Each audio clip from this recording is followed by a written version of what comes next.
Welcome, everybody, to the Summit Studio. I'm Yochai Lam, and today I have a guest whose career reads like a thriller. She started at the FBI analyzing terrorism financing and writing intelligence reports that reached the FBI and even the White House.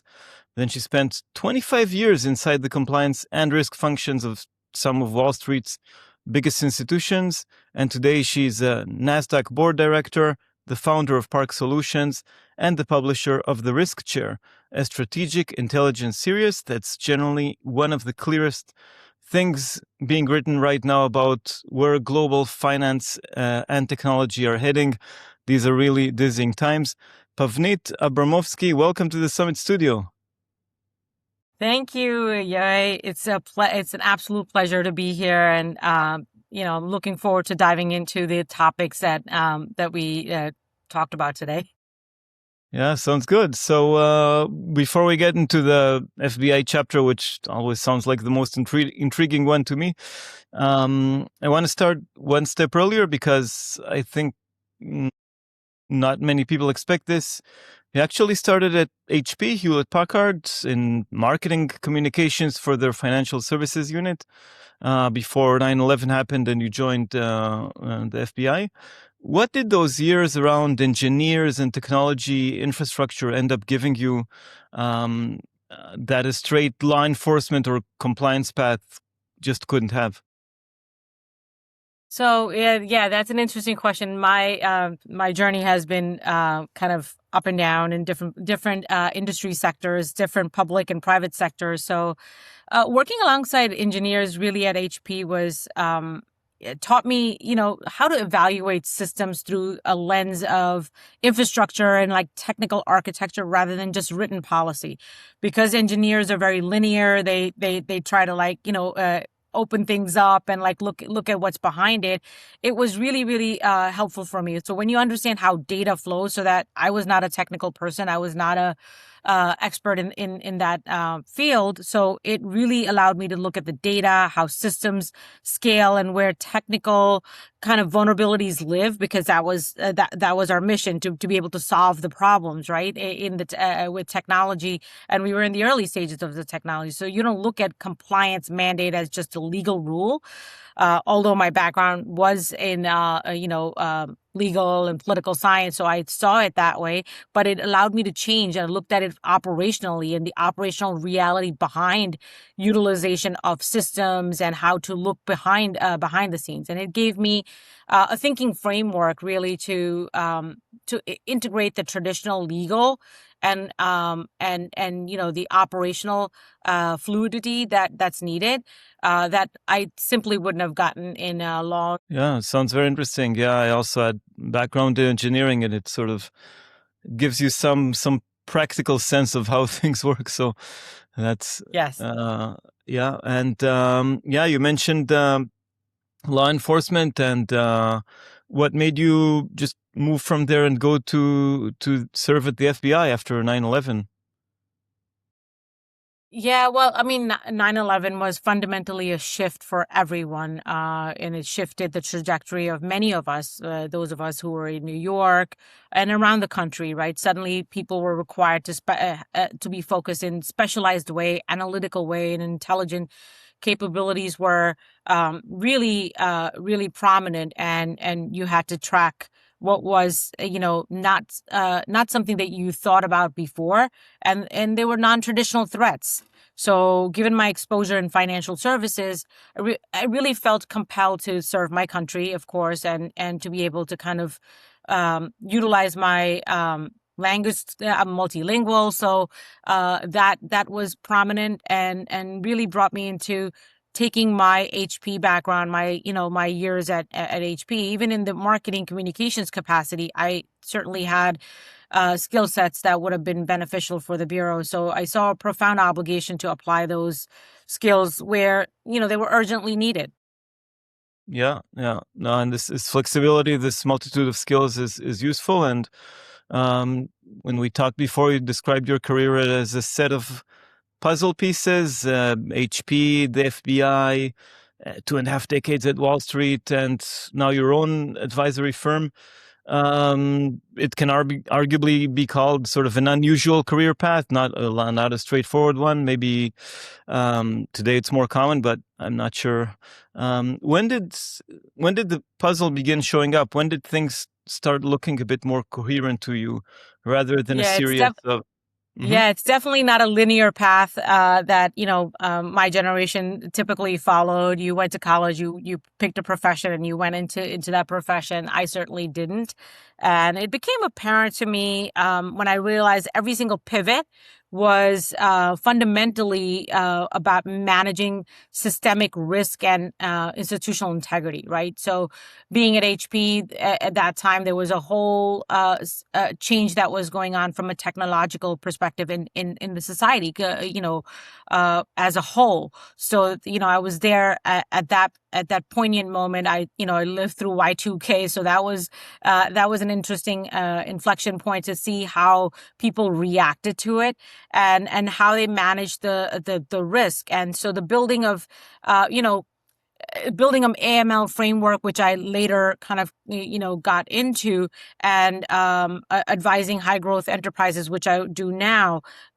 It became kind of like being able to see those things in a different way, because I understood the linear to the technological aspects of things. I understood the financial services requirements and how to navigate that, the business part of it, dealing with high net worth individuals, dealing with high profile business executives, and then moving that into the environment where I sit today, is being able to work with those stakeholders from a different perspective. So that construct really came clearer to me as I navigated my way through my career journey. Yeah, no, I see there's a line there of mitigating risk all along the way. So that's Yeah. and the risks can be big when we're talking about, well, terrorism, and when we're talking about the Y2K bug. I remember it was the world seemed okay. Everything is going to come to a halt. So Yes. Yes. everything, yeah. Oh, and now I sit on the board, so that board perspective also simply scales what that view of a highest level of fiduciary oversight, right? Like, because used to report into the boards, now I sit on the other side, so I'm able to kind of see all aspects of a business, of a founder who is trying to scale their business. I can see all of those aspects because I've been in all different parts of that journey. I'd like to shift to the other side of the founder, the corporate side. Yes. The move from Wall Street, from the FBI to Wall Street, wasn't really planned. You told me that it was a bit by chance. A friend passed the resume, and you ended up in Morgan Stanley. But what was the first year in private sector teach you? What made you stay for so many years afterwards? So yeah, I thank my friend every day for starting this journey for me. But it taught me like the velocity and scale and the complexity in capital markets, because I started my journey in the capital markets investment banking side, very different from where I sit today. But it taught me like things move so fast, and in the public sector intelligence, you are often analyzing historical data. You're looking at prior trends, prior historical events that teach you about how to prevent future threats. On Wall Street, you're watching risk operate in real time within highly complex, profit-driven engines, right? So it's not not a public sector. You're not doing this for nonprofit purposes. At the end of the day, there's stakeholders. There's a financial obligation to your stakeholders. So navigating that constant tension between commercial growth and the regulatory boundaries, because I started in the regulated sector, so it really brought that both those elements together, is intellectually demanding. So it allowed me to be able to kind of face the challenges in real time, and I saw the clear opportunity to bring that rigor that I had learned from being in on the intelligence and the law enforcement side, to bring to the corporate side, and it really has shaped how I navigate today. Yeah, I mean, after you're used to dealing with imminent threats and identifying patterns of irregular things, as you said, 9/11, then banking can be well. Now I see the line moving through. And you spent also in the banking sector with in Bancorp, bank founded by Betsy Cohen, who, by any measure, she had a remarkable career herself. And you mentioned she was the one who first asked you what the bank could do for you, which is how you ended up building a public speaking career, eventually speaking at Money 2020, 4 years running. What did you learn from her, and how to build a career on your own terms, taking sort of more Yeah. agency No, around thank that? you. Thank you for asking. I know we talked about this. Thank you for asking about Betsy. Betsy, she's an icon, in the industry. First, in many ways, as a CEO, as a founder, and the fact that she directly asked that, and a lot of the people around her, the president of the bank it was exactly the same way. He learned from Betsy, and it taught me the commercial value of specialized expertise is your greatest leverage point. And Betsy certainly has shown that to many professionals with her career.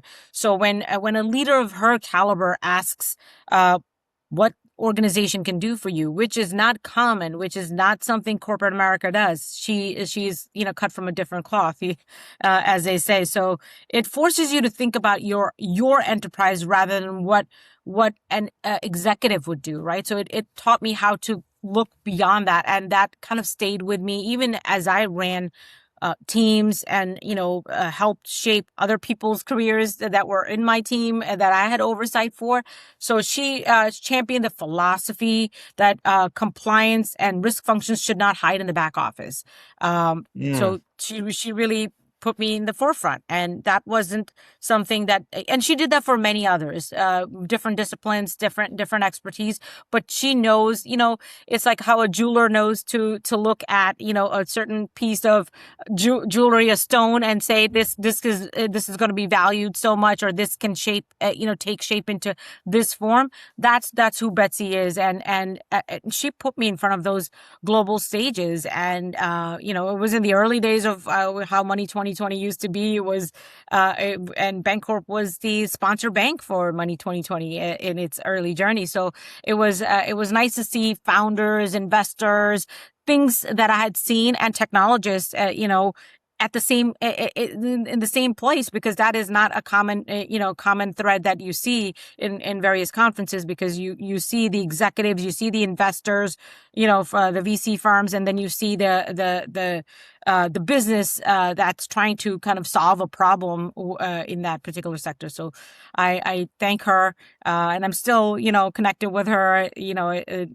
Stay in touch with her, give her updates. We talk about families and things like that. So it's really been a core theme that has stayed with me, that I carry on with other people that I work with. I always Hmm. That's a great thing. I mean, well, top leadership skill. I mean, okay, you lead, but the people that you lead, you also have to ask them what they want, and see yes how.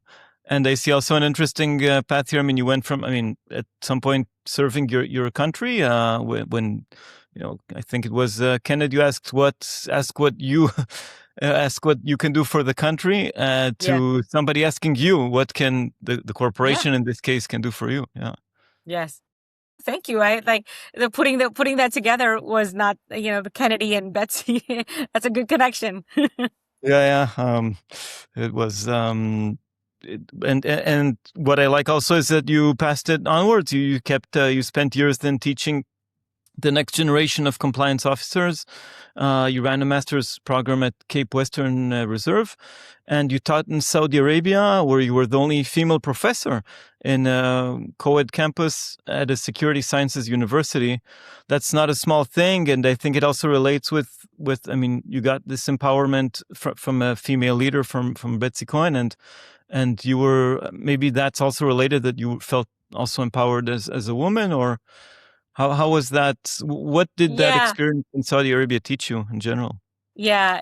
And actually that opportunity, that involvement with that program came through my tenure at Bancorp. And it was, the team that was behind their friends now, but I knew them from the industry, from the financial crimes, compliance, risk management industry. They were, juggernauts, and they still are in many ways, seasoned professionals in that industry. And so they were behind it, wanting to kind of create a pathway for future generations of risk professionals, compliance professionals, because most of us came into this profession that kind of fell after 9/11, and, we had to learn on the job. So, just like in every other profession, you have a pathway forward. So, this program was like that. And we were kind of the first in many ways. We did a partnership with Naif Arab University for Security Sciences, which is based in Riyadh, and it was a co-ed program. So we had it was an executive master's program. So we had men and women together in the classrooms. And I always maintained that compliance and regulatory strategy must be taught by active practitioners. So it's great to write policy, since I was a political science student. So I know the fact that you write policies, you write laws, but to see them executed, to see them in action, is a completely different framework and how you have to handle it. So the real world, utility is very important. So the experience in Saudi Arabia was extraordinary lesson in institutional transformation and cultural diplomacy. I enjoyed my time thoroughly. I went there for almost 6 years back and forth. So it was not just once that I went. I started off back in the early days in 2019, but COVID was the only time that I didn't go there. And every time I went, it was remarkable to interact with the students, to see the kind of the changes that were happening.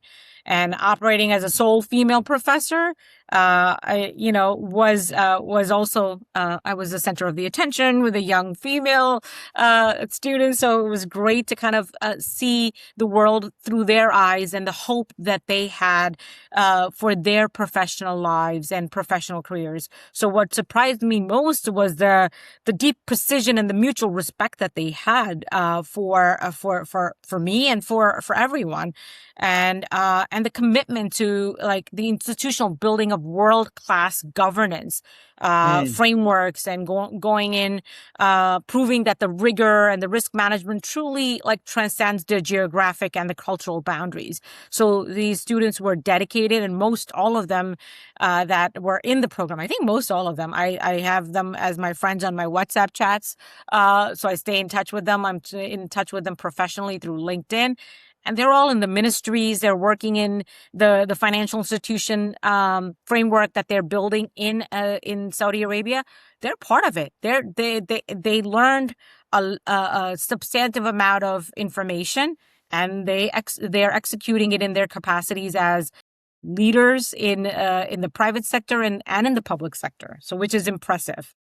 It is impressive to see, I mean, that information, I mean, taking it from the theory to the practice, something we mentioned before. So that also is impressive. And you on the you said that well, your company Park Solutions has grown this year. You've brought in also additional advisors, including someone in the UK covering European markets.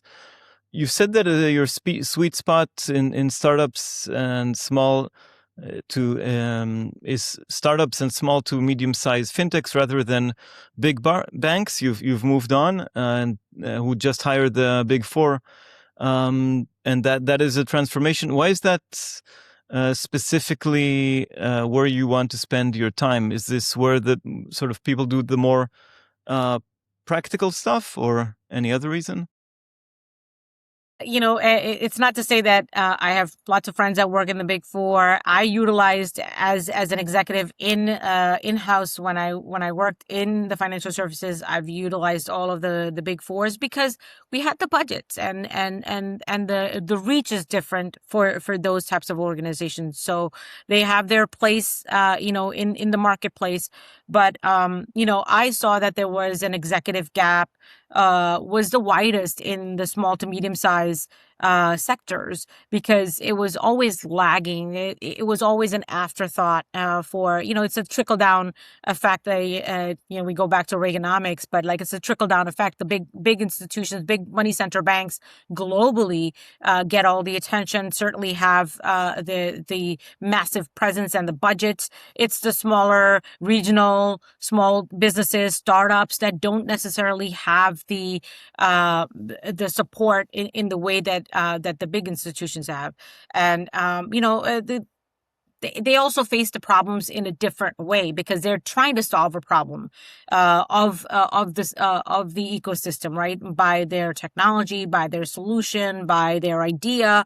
And high growth startups and middle market fintechs don't need 1,000-page diagnostic report. They need help like immediately, and they need someone practical to be able to navigate entrepreneurial ideas and guide them. And this, you've been a founder yourself, so that you don't have time to kind of evaluate a 50-page report. You're like, okay, how can I solve this by Friday? Yeah. Well, nowadays I have AI to read that through. Hopefully it does a good job summarizing and getting Yes. the right advice. Not always, but long documents seem to be something of the past. And but yeah, they're also, I guess, important for governance, and AI governance is becoming a critical topic. And I think there's something here that people need to hear, and it changes how your recent AI governance writing lands. You were evaluating AI tools for financial compliance already in 2015, 2016. That's before that 2017 Google document. That's when there was an AI winter, if you want to call it that way. But back then, a founder pitched you an early LLM for AML, and onboarding tried 3 separate times, and you rejected it 3 times. It was too early, right? So, but then after you left the bank, he tracked you down and showed you to fix what exactly you told him was wrong. And just out of curiosity, what was broken in that first version? What changed since then? Seems like ancient past now, but it impacts the future. I've spoken with him many a times. He's a friend now, and he's an advisor. On my firm, I go to him for all sorts of ideas, kind of brainstorming every now and then. And he was determined to kind of change the sector. We were using the typical machine learning tools, right? That was what was kind of expected in the financial services sector, especially in financial crimes and AML, sanctions, and other disciplines that sit under the financial crimes umbrella. And his company was doing great things, but it was very early in the market, and we were barely able to explain machine learning to our regulator counterparts to say, this is how we got to this decision. This is how we moved this faster. At the speed that we were able to. And what his company was trying to solve for was something that is very common today. So he was way early in the journey, and when he tracked me down, he said, "Okay, now you can kind of like openly say." When I was, when I interacted with him, I was in house in a compliance CCO role. So from that perspective, I couldn't work with him directly. So when he tracked me down, I said, "Okay, now I'm going to work with your data scientist." So I myself was also curious, how does this work? And so I got the opportunity, and I think that's been a thread with me. I'm eager to learn. I'm hungry to take the information in and be able to kind of thread it through the needle that I have in my hand, right? Which is law enforcement, intelligence, and marketing, and all of the various places that I've been at. So I look at it, from a very different perspective, and it was the ability to kind of see the algorithmic disconnect that his platform had, and the ability to explain that to the regulators, right? So that's what I worked with him and his team. And I saw the journey of like companies changing their domains from, .com to .io. Now everyone is .ai, right? So you see Of that course. too. And it doesn't mean that they have something that's functional. He had something that's functional. It was deployed in different places, in big financial institutions. I helped to take to some other financial institutions. It really was remarkable. He ended up selling the company, and now he's working on another solution, and it's a different solution. And so I get first look at all of those things that he's in the process of building. So it's a friendship that developed with trying to help him out, and now it's become like, okay, what do you think? And he'll come and ask me, do you think the market will like this? Is this going to solve a problem? And that Yeah, no, it sounds like a super healthy relationship. I mean, you told him in the face, okay, this is not good. Once, twice, the third time, and until he got it fixed, and so he was listening, and you were ready to change your mind. Well, at the point where the product changed how it looked, and yeah, you're still collaborating to this day. So it's impressive. I want to touch on a sort of related point. Your second risk chair paper opens with a striking line that AI is no longer a technology decision. It's more of a governance decision. Given that you were in the room training neural networks, I mean, working with this guy for quite some time, what's the misunderstanding you see boards making today that you wish you could have warned them about back then? I mean, you cannot just work with everybody. You're just one, but what do you see then? Yeah, and I've been able to kind of weave my various career stops, and the puzzle pieces have fit in. And now when I write, I kind of thread the needle through all of those when I write about that.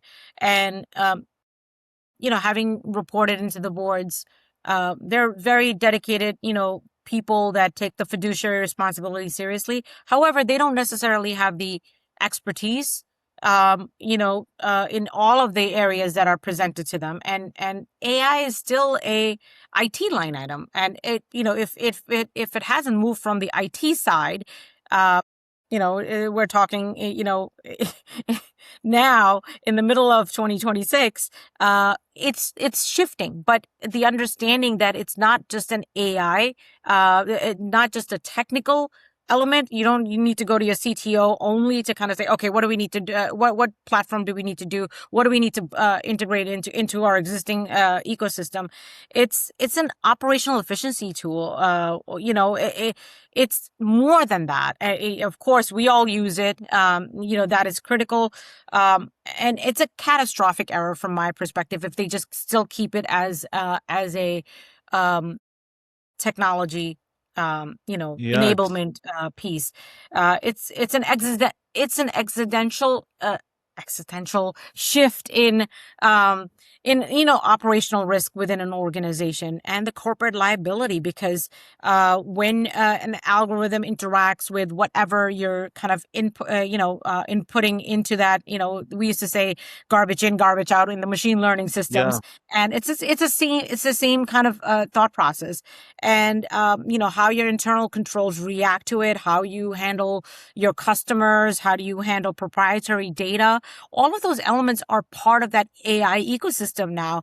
They were always part of, how companies went from paper to a technology system, and now, moving into the AI world. And data is far more valuable than anything in an organization now. And you start to see how organizations start recognizing that.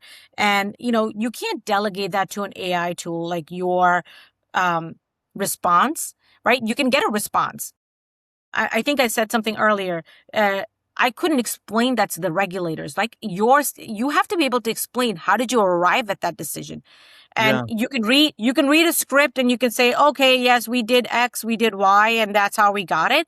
But did you agree with it? Would you have taken that action? I think that's really what the essential pieces that the boards need to understand, that yeah, you can put a platform in, but is it going to be able to, like, do you have the skill set within your organization? The people are still important. I think there is this, um, you know, um, uh, kind of atmosphere that people are not going to be important. People are still important. This AI is being trained by humans in many ways, and all of the things that it produces for us in the organizations, it's a result of humans being involved in the equation. Yeah, and humans not only make mistakes, but they also cheat. And Yes. we've seen recently how a model that was tested by OpenAI cheated Yes. and went to not only hack another site, Hugging Face, but that's where it found it wanted to steal the information from there. So, yeah, this is moving fast, and to your point that humans are important, one thing I fear is that, yeah, many companies say we want a human in the loop. Okay, so they do put a human in the loop as having the final words, but in many cases that human is only, as I see it, the rubber stamp in the loop. Hmm. So yeah, how did you reach that decision? Well, the AI told me, and I said, okay, let's do it. So there's a governance issue there, I believe. Yeah. Yeah, and look, it's dynamic. This is changing at the speed of, like, by the time we're done talking, something new is news happened in all of these platforms, whether it's Anthropic, whether it's OpenAI, whether it's DeepSeek. So all of them are moving, at a faster pace than we can imagine, but the governance is not moving along with the same pace, right? That's the challenge. Your technology, your efficiency is probably improving, but the governance, it's not running in parallel with it, or at least, like, if you're running on a track, since you're a runner, if you're running on a track, it's lagging behind. There are two runners, and AI is, like, literally 100 meters ahead of Yeah. of where the governance structure is, where the rules and regulation and the framework sits today. It's not, and I get it. Like, there is a school of thought that we want to innovate, we want to allow for it to grow. Well, when you allow, just when you allow for something to grow without guardrails, without kind of, parameters, it has a tendency to kind of do things that are not, not proper. And a recent example was such that we saw, and that's not going to be the last of the problems. We're going to see a lot more of that. Frequency of that is going to increase until we get to a point where there's protocols in place, there's some level of governance, the risk committee or some other framework in place, so that it must match the operational velocity of what's happening. And I think that's where the challenge lies, and it's not there yet. Yeah, the technology is developing at the speed of light. It's like the AI has super shoes and the rest of us don't, and the regulators are the generals fighting the last war. And I'm sure there are many more metaphors. And you talk a lot Yes. about this speed asymmetry, that management can deploy an AI model into compliance screening within weeks, while regulation, as you said, lags by quarters. And what could actually close the gap? Would we have to see a disaster first before government regulators catch up, or can a disaster be prevented? I think there is definitely attempt by organizations to prevent that disaster. They don't want to, sit there at the cusp of Y2K type situation, and we saw that. So I think there is a desire to do that, to close this speed is symmetry. Organization must implement real time risk dashboards, automated threshold alerts, and active model validation protocol. I think there's a lot of um, while it's going to cost too much, there is a huge line item that's being set for technology budgets and for AI deployment within organization, but you have to validate the model. Like, that is sometimes, I think, and we went through this in the compliance and the risk side of the house. We went through this with the machine learning models.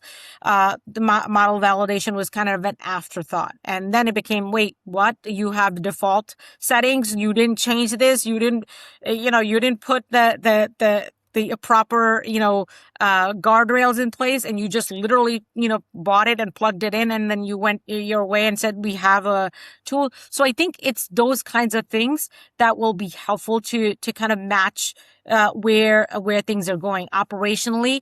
Is it being effective across the organization? Not just, and it doesn't matter what type of organization you're, big or small, you're going to have to do that. And it includes the vendors that are building those systems, the technology fintechs that are coming, that are trying to solve a problem. They have to do the same thing. It's not just a responsibility of the financial team. Yeah, it's everybody involved, and when you mentioned we have to validate the models. There's a finding in your third paper. You cited an Anthropic stress test of 16 frontier AI models. And when researchers threatened the models' continued operation, these models, and they were from every major developer, they chose in some cases to blackmail executives and leak sensitive information. And even after they got explicit instructions not to do so, the behavior only dropped from 96% to 37%. And you sit on the NASDAQ board yourself. When you read such a finding, when you read it, what went through your mind? And well, the fact that I included it in my paper to hopefully make people aware of this, right? Like, and a lot of times, your news feeds are filled with what you're interested in. So not everyone sees this. Not everyone, is involved in this. So certainly it's not, front and center for them. For me, it confirmed exactly what we mean, but when we warn boards about unintended, emergent behavior, that compliance and risk professionals constantly tell boards, like, well, you need to have guardrails in place. It cannot be simply patched up on the front end. Oh, we'll take care of it. We cannot live in that mindset. We've lived with Microsoft for we're so many years, decades now. We're so used to getting the patches, right? Like they deploy the upgrade, and then you get a patch. And we see that in your products as well. Every company does that, and we've seen news of where the patches have failed and what kind of havoc that creates. So in the models, as I sit on the boards, we look at this very clearly, that you're not just taking the default settings, as I said before, right? You're not looking at what the vendor is telling you. You're validating some of that information yourself. There's an independent component to it. So when there's an ask, and when regulators say you need an independent verification, independent model evaluation, independent audit, there's a reason for it, because you're going to be biased. What you built or what you're using, you're going to say, yeah, it works perfectly. You're not looking at it with the lens of like, let me ask this question. How do you do this? Why is this right? Why do you feel like that particular answer that you got is the appropriate answer? So I think that independent verification really helps, me as a board director too, but also as a practitioner in the field. Fresh set of eyes is the minimum, and preferably critical ones always are good. You talked about fintech, and this episode is produced in partnership with Waltz. I also had the chance to work with Yuval Golan, the founder, and his team, and you know them also for quite a few years. And I remember when we talked, it didn't work out for the first time, maybe similar to that AI founder story. But then you kept getting recommended until it finally clicked. And from a compliance architecture standpoint, what's the biggest blind spot you see in fintech companies at the stage Waltz and companies like it are at? this point? I think from my and Yuval is a friend, so it's wonderful that he got to hear that. Hey, you should talk to Pawneet again, and but I think it's even for companies that are trying to solve a problem or trying to provide a solution in the marketplace, technology companies, it's thinking that compliance is an isolated check the box exercise. I think that rather than integrated core component of a product architecture, I think that and when I work with Walls and other clients, we look at it. We understand there are some things that are check the box. I get it, right? Like I'm not wearing the rosy colored glasses and saying that everything has to be prim and proper. There are many things that are kind of just daily kind of aspects that you need to just do. But there are many things that you need to like really think about. And I think that's high growth fintechs routinely prioritize rapid user acquisition. And then the front end user acquisition, they're like, okay, we'll get to the compliance part later. And assuming that they can fix the problem at a later stage. I think that's the other issue that I see. And if your compliance infrastructure isn't inherently scalable, it doesn't grow with your company in the way that you're planning. Like you're trying to make it into a $10 billion company. You started off at 2 million, and now you want to be at 10 billion.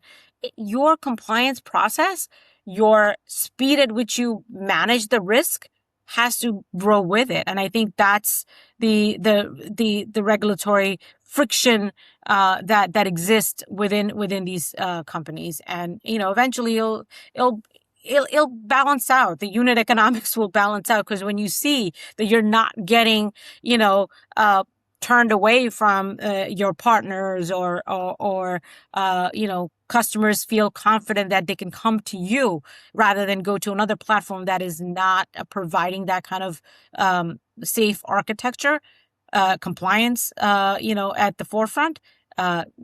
That's the piece that I think is important, and I try to get that across to all of the people that I work with. Yeah, okay. I learned something new, that scaling up is not only an engineering thing, but also a legal thing, that you need to put the pieces in place in order to scale up. And that you've proposed a role that doesn't formally exist at most institutions, at least just yet. It's the Chief Governance Officer, CGO. How is that different from a Chief Compliance Officer? And why does that distinction matter right now? So, I'm not one to say that we need to get another person or another type of role, but most organizations are creating, chief AI officer. So if they're bringing in, and they're taking that separately from the chief technology officer or chief information officer, right? So those roles have been staple since the 90s in organizations, as organizations have adopted the utilization of technology. Well, compliance professionals are just doing the day-to-day work. They're managing the day-to-day activity, what comes in, what goes out, where do they need to mitigate the risk. Well, they can't do everything. And that from that perspective, that was my idea. And to be able to have a dedicated person that works across the enterprise, that will work with the CISO, Chief Information Security Officer. That role didn't exist many years ago with cybersecurity and all of the ransomware attacks and all of the compromises that have risen in the last decade. That role has become prominent. So the CGO will work with the compliance or the chief risk officer and the CISO across the spectrum, so that they have the ability to look at things with their lens. And they may have legal background, risk management, compliance, or technology background. It doesn't matter. I think it's a combination of all of those skill set that's important for that particular role. Yeah, makes sense. The risks have grown. You need and have changed, so you need a different role. And you mentioned hacks, security breaches, which for me are in many cases associated with crypto exchanges. The Genius Act that passed Congress. It's the U.S. Stablecoin legislation. You've written about it as a dollar dominance play built on blockchain rails.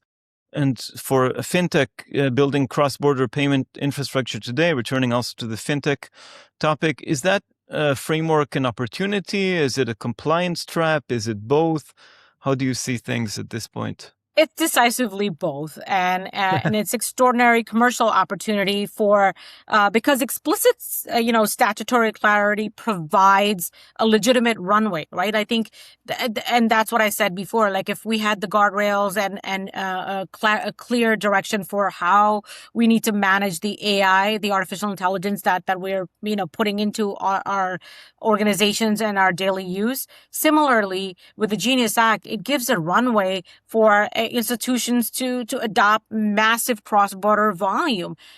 It's not to say that it didn't exist before, right? It existed, whether it existed legitimately or not, that's up for debate. We're not going to solve that problem, but you may like it or you may not be supportive of that. It is a compliance trap for anyone operating under the illusion that the blockchain rails absolve them from traditional financial crimes compliance. I think that's really, and I was speaking at blockchain conferences back in 2018 when it was like in early days. The moment stablecoins are codified under a federal framework, the regulatory expectations around BSA, Bank Secrecy Act in the United States, or the anti-money laundering, sanctions, screening, and capital adequacy will match those systemic commercial banks. There is no doubt if anyone thinks that they're not going to have a program, they're not going to be screening for sanctions, because we're not the traditional financial institution. They need to reevaluate that for sure. Yeah, they need to know what field they're getting into, and there's no easy escape from regulation. We talked about AML, KYC, and it's increasingly being handed to AI agents, something we talked about. And you document a case where an AI agent is now assembling KYC entity files and packaging escalations also for compliance teams at major banks. When that agent gets things wrong, who's actually responsible? That's also a governance issue, right? It's all tied together in a puzzle. Yeah, it is tied to, and I mentioned this, before in my earlier comment. The board and senior management, full stop. They're responsible for it. There is no negotiation. Nobody's going to say, oh yes, this is not the world of, Terminator. We're not going to call the Skynet and say Skynet is the problem. So, it feels like it was like 100 years ago, and it was only from the 80s that we saw, talking about Skynet. And you can outsource the work to, the operational execution to an autonomous agent. Completely fine. Your corporate liability is completely non-transferable. That even when we, like in the early days of utilization of the AML systems with machine learning, it was always, whose fault was it? It was the human. So the regulators didn't say, oh, yes, you used the platform, there's a problem in the platform. It's what you designed that platform to do. So you were ultimately responsible. So in this case, if an agent misclassifies an entity or misses a sanctions match, it's not going to be, let's blame Pawneet. Pawneet was just moving things from one side to another side. It was an autonomous agent that did the work, and that at the end of the day, the human just hit the button and said, pass.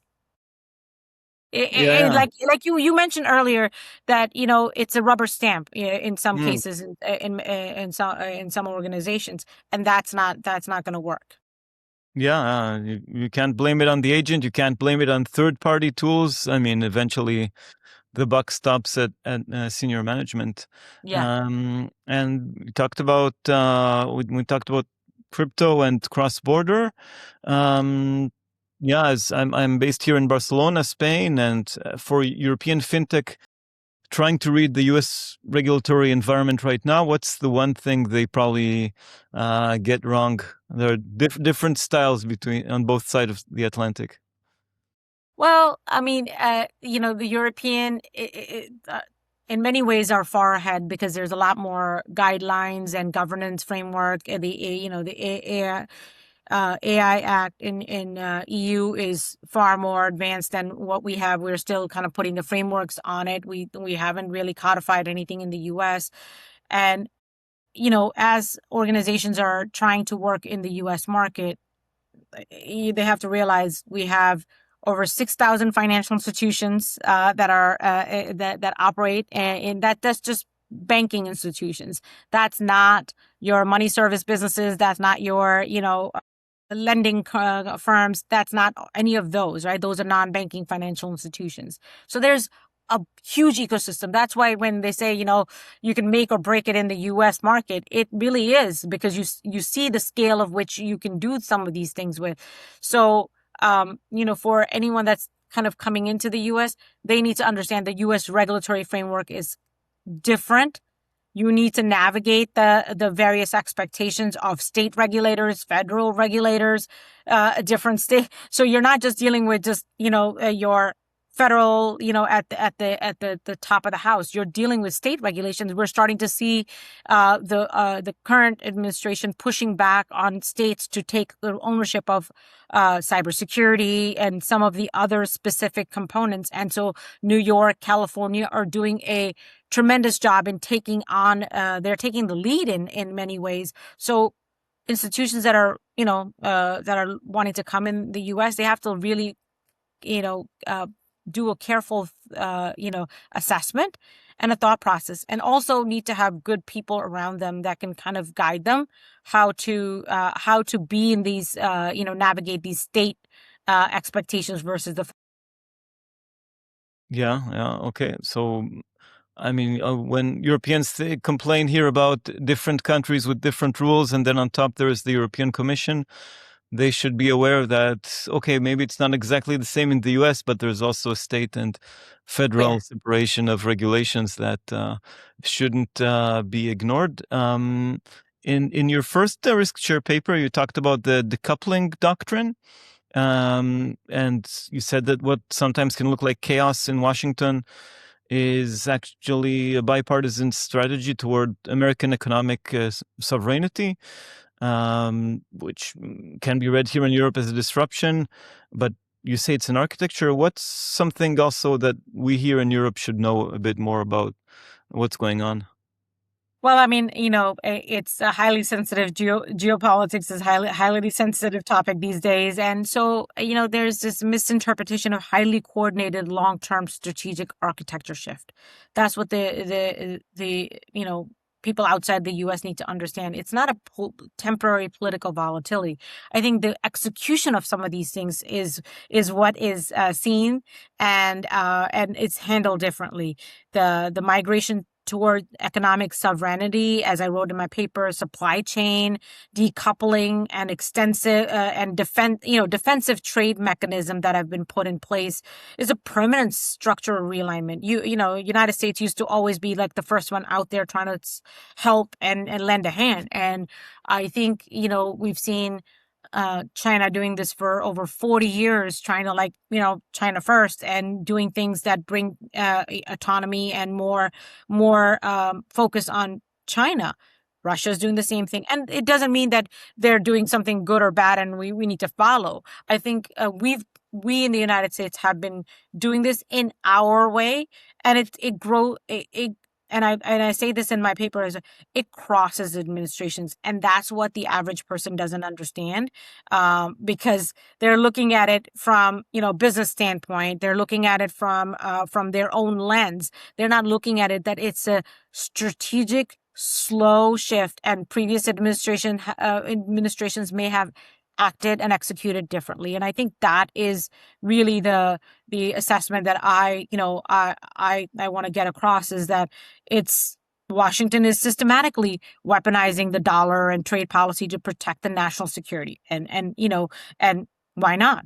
It's the critical infrastructure. We have tremendous, reach. And like I said earlier, everyone that wants to kind of give it a go, you make it or break it in the U.S. That's one of the reasons why U.S. is trying to protect itself in trying to survive the next 40 years. Yeah, and this also affects another geopolitical aspect. It's that, as you mentioned, supply chain is now military strategy, and military strategy is now supply chain. For somebody in finance, not in defense or manufacturing, why should that sentence concern them as well? Well, because financial services serve as a primary transmission mechanism and enforcement arm of the geopolitical strategies, right? Like right now, it's, the dollar economy and everything globally is settled in USD. Now you're starting to see the shift. I think this morning I was reading something that, Putin and Russia claimed that they're 95% disengaged from US, relying on USD. They're no longer. There's many reasons. One is because big sanctions that have been deployed against Russia, but it speaks volumes, and China helped them, right? That was my takeaway from this morning's news. And the capital, flows, payment trails, and trade finance are exactly how economic warfare is waged and how national security policies are executed. It's not a new playbook. It's exactly what was done pre-World War II, and it's what was done post-World War II. It's just, again, going back how it was presented to the general population and to the global markets. If a financial institution remains blind to the geopolitical risk embedded within its cross-border transaction of corporate client base, it risks becoming an inadvertent facilitator of sanctions, evasion, inviting catastrophic regulatory penalties. So the financial sector has a skin in the game, and money moves through financial institutions. It does not move through me waving to you and all of a sudden you get some money on, in your hands. It doesn't work that way. And even in the modern fintech world, of course, you see the money showing up in your account instantly, right? There's a whole settlement process that happens behind the scenes that 99% of the people don't really understand that or recognize that money doesn't move, through phones. It moves in the banking rails. Yeah, in order for me as a user and end user to see things work so swiftly and simply, the system behind the scenes needs to be complex and robust and speaking about financial companies and what happens in the background, you're currently on NASDAQ listed board working through a SPAC process, bringing a fintech public. Given everything you advise other boards on, what's it actually sitting like on the other side of the table right now?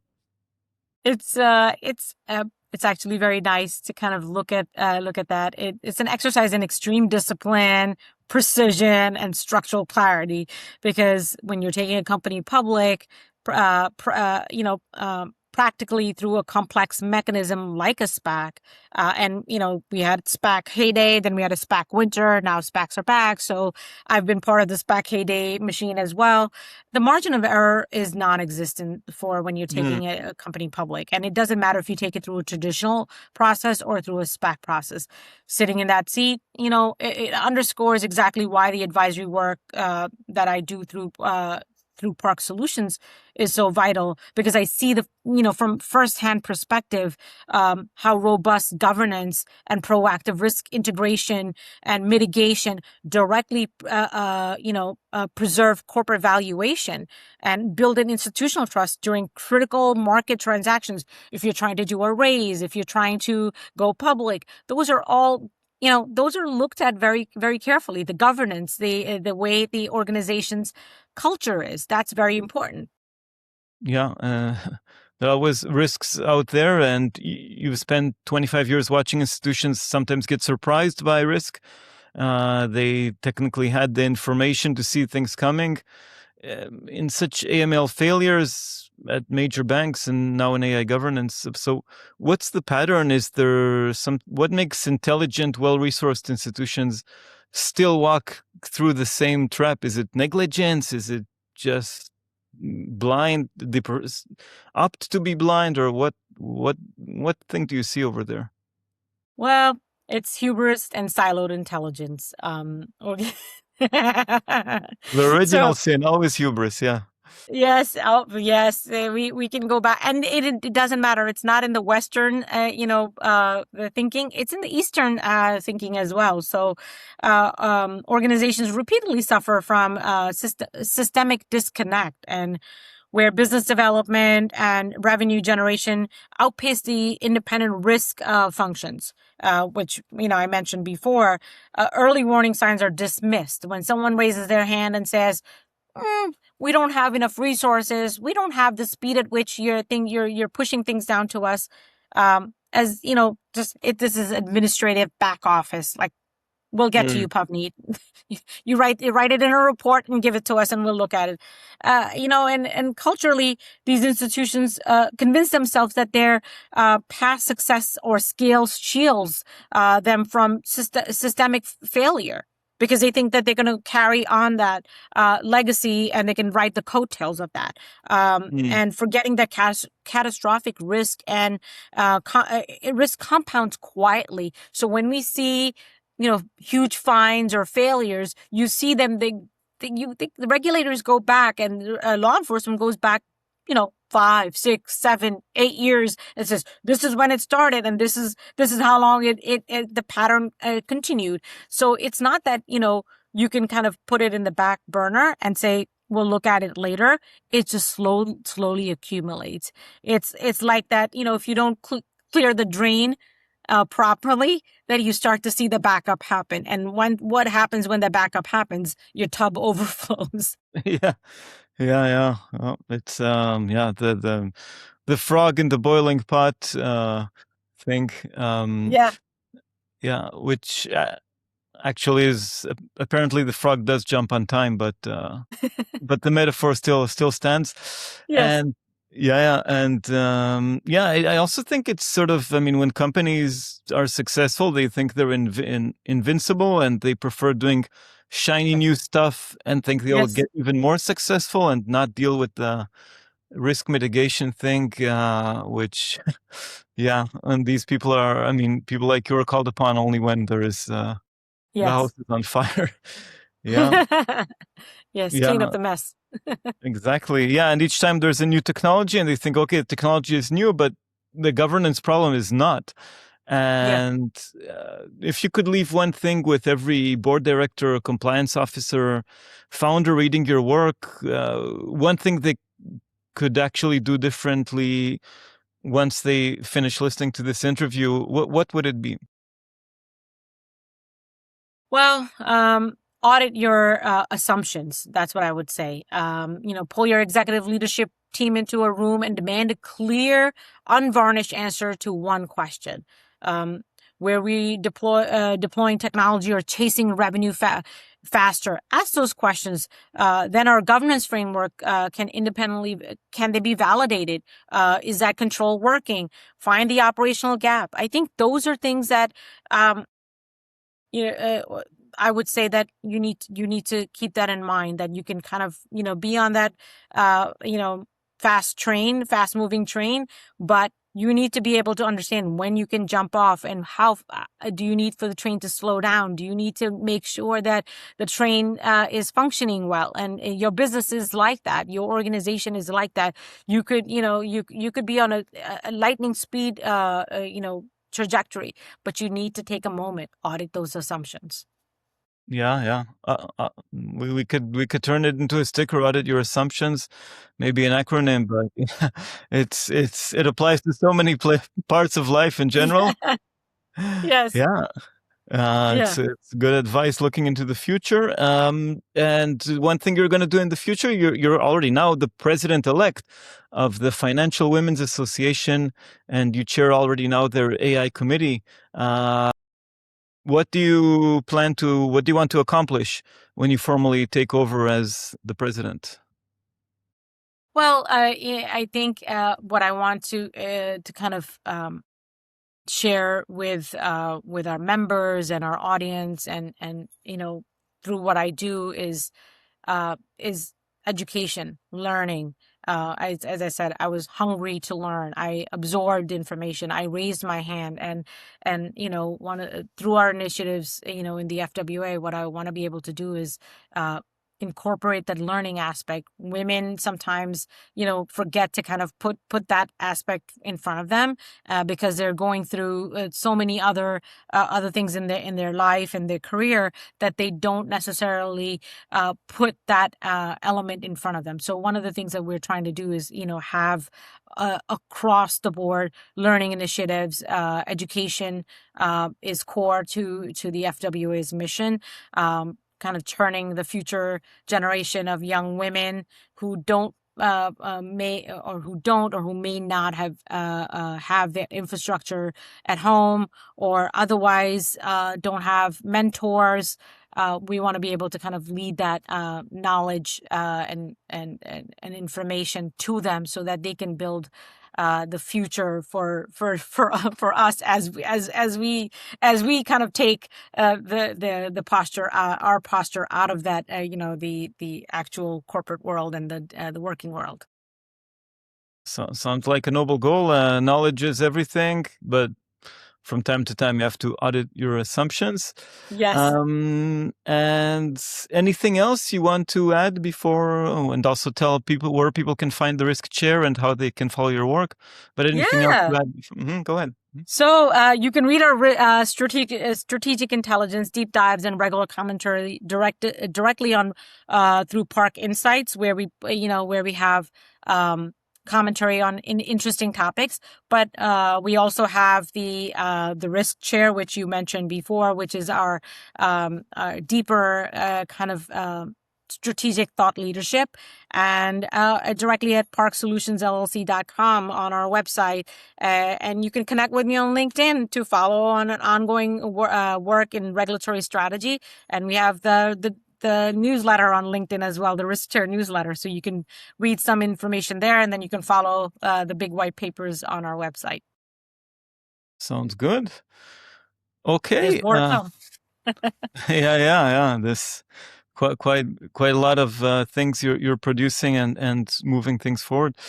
Okay, that has been Pawneet Abramowski, CEO and founder of Park Solutions, publisher of the Risk Chair, and one of the clearest thinkers I've come across in this intersection of AI, compliance, and where global finance is actually heading in these super turbulent times. I'm Yochai Lam of Touchbase, the Summit Studio, two-time TEDx speaker, financial analyst, and this conversation, I hope it was useful to you. Share it with somebody who runs a fintech, sits on a board, or is trying to figure out what the next thing is going to happen in the financial services area. So once again, thank you very much, Pawneet. Thank you. It was a pleasure. The pleasure is mine.